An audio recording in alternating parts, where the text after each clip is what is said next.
teaching ka about iti panaganak mo kundi pregnancy. Timo naman kaya tungkol ti prenatal check-up. Ang regular na prenatal check-up ay mahalaga para sa isang malusog na pagbubuntis at ligtas na panganganak para sa iyo na ina at sa anak ninyo. Sa pamamagitan ng regular na pagbisita sa doktor, nasusubaybayan ang kalusugan ninyo at ng inyong anak.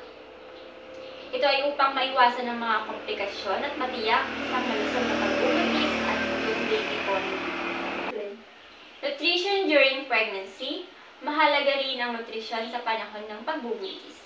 Kumain ng balancing dieta na mayaman sa folic acid na pangontra sa depekto sa neural tube ng bata. Iron para sa production ng red blood cells. Calcium para sa malakas na buto ng sanggol at iba pang mahahalagang sustansya. Iwasan ng ginom ti alcohol, alcoholic drinks, and paninigarilyo. May naman immunization during pregnancy. For tetanus toxin 1, pagkaalam mo na buntis ka na ma'am, is ibigay ka na nila ng tetanus toxin 1. Zero protection and zero for the duration. Tetanus toxin 2, after 4 weeks, 80% of protection, tapos 3 years the duration. Tetanus toxin 3, after 6 months, 95% of protection and 5 years po yung duration na. Tetanus toxoid 4, 5 to 6 months during next pregnancy, 99% the protection na ma'am can 10 years of duration. Tetanus toxoid 5, up to 5 to 6 months during the next pregnancy, can 99% the protection and lifetime na po the duration naman. May kapat ma'am ka birth spacing, which require the ma'am ni 3 to 5 years ka birth spacing, tapno mahalagaan mo na siya di baby, can may tad mo aming nutrients, and focus ka kanya na ma'am magpatakgal sa violet na vaccine. The cord care, mahalaga ang pangangalaga ng pusod ng sanggol upang maiwasan ang mga infeksyon. Panatiliin itong tuyo sa pamamagitan ng pag-iwas sa pagtakip nito ng diaper or lamig. Kaya dumamakit ikan na tilang titela, pusod ti baby.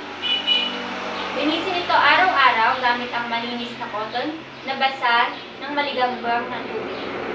Huwag gumamit ng alcohol or hydrogen peroxide maliban kung inarekomenda ito ng iyong doktor. And number 7 man is breastfeeding. Ang pagpapasuso ay isang natural at kapakipak-ninabang na paraan upang pakainin at protektahan ang iyong sanggol. Narito ang ilang mahalagang impormasyon na dapat malaman ng mga buntis na babae tungkol sa pagpapasuso. Ito po yung Ma'am DBG benefits ng tubing.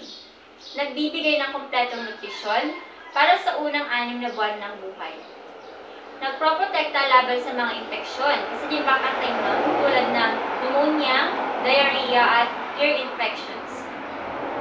Tumutulong sa pag-unlad ng immune system ni baby ma'am.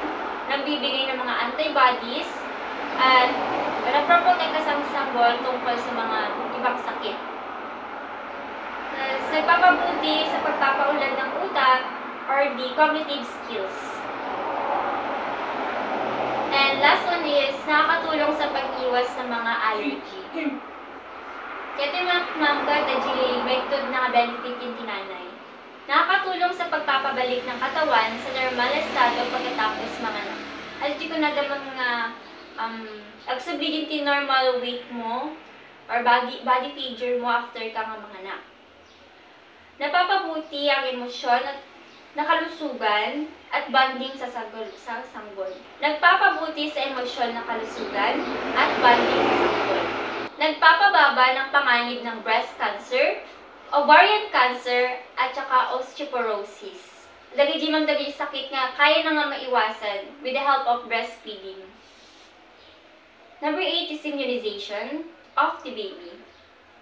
At birth, ma'am, natalungay tutugda. BCG, Hepa B, and vitamin K. Di BCG, ma'am, tatno malabanan di pagkakaroon di tuberculosis in the baby. Hepa B, kat labang dagajin ti liver cancer or any nga infection nga mapaspasamak ng liver. Tapos, DJ, vitamin K, ma'am, tatno maiwasan ti hemorrhage ni ti baby pagkapanganak. Number 9, ma'am, is may mga paniniwalang mga matatanda or myths na i-apply na pala ni Tima si Buganta. So, atin ang nagiging paniniwala daw. Una ka naman kat baditi ang tipos. May kadwa, iwasan kan timalalamig na pagkain at inumin. Numalpas ka ganakon. Tapos, magsuot ka na sulat ti pantapal di pusod di baby. Tanik ka na pwede dumanti bawang na ma'am or any nga anib may bagbagada. At yung magtinti ko ma'am, makikita corrections na ma'am na dapat tayong mag-proud. Kumbaga nga, based in teen, sulad ka niya ni ma'am, mabalin niya dilos di baby and di mother, markas po nga aganak. Awan po ti any nga verifications or any nga magpagpatunay ng madingat padigos iti mother can baby. Wala din pong nagpapatunay ng scientific evidence na bawal pang kumain at uminom ng mga mananalimutin.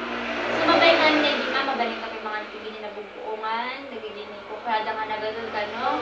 Kasi, pas-pasuso ka. Awan ti scientific evidences na mga proof na susudagijay.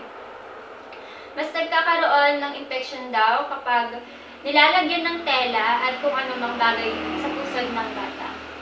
So, kas ko nak ma'am, dapat nga abungan di pusod di baby. Kasi dudu mamabali nga maibitan din is mga pusod na or agkaroon infections, lalo no nagiging may barabad ganun